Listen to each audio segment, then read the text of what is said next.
Hey everyone, this is Karen at iCrye Digital Marketing.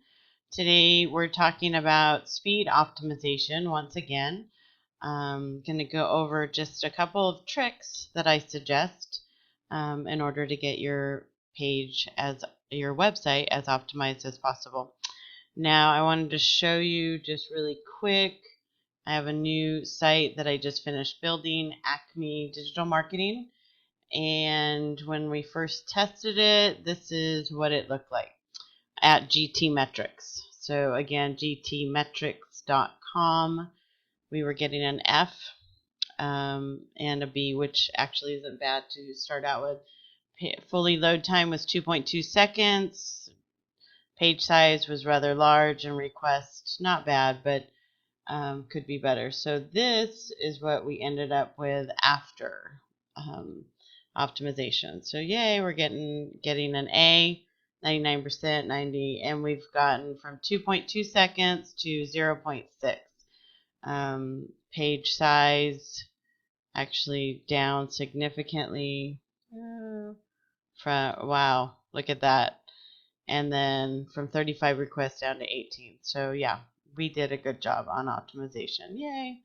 So just a couple things. I really haven't gone over in the past the things I like, the plugins I like to use for optimization, because there's one thing to know is that these are the ones that are consistently working for me. However,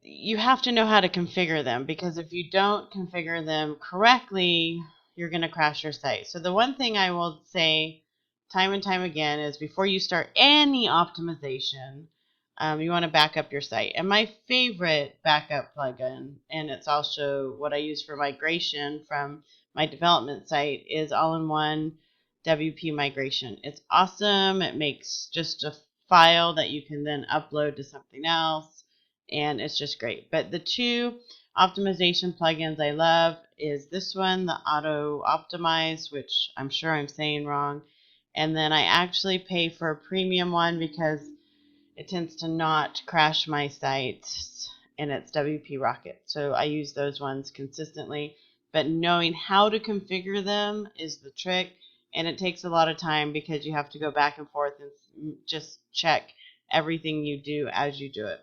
So the tips and the tricks today are, the one thing I did after I tested everything is I went back through to my pages, because a lot of times you've got a test page and a sample page and all these other pages.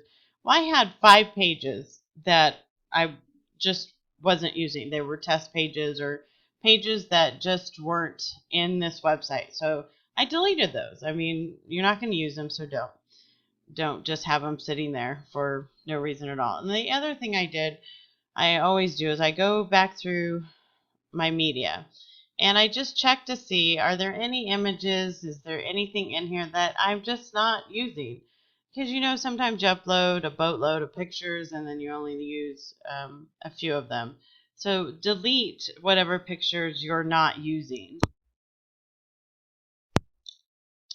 and then make sure that your pictures are smushed and optimized and all of those things.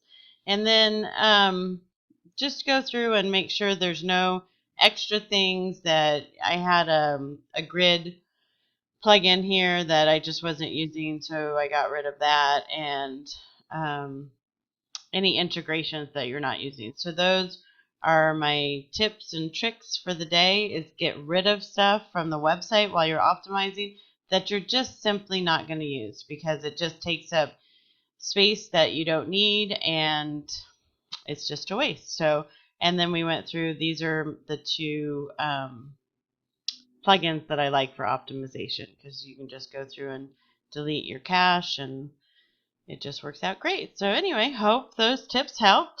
Again, this is Karen with iCrye Digital Marketing.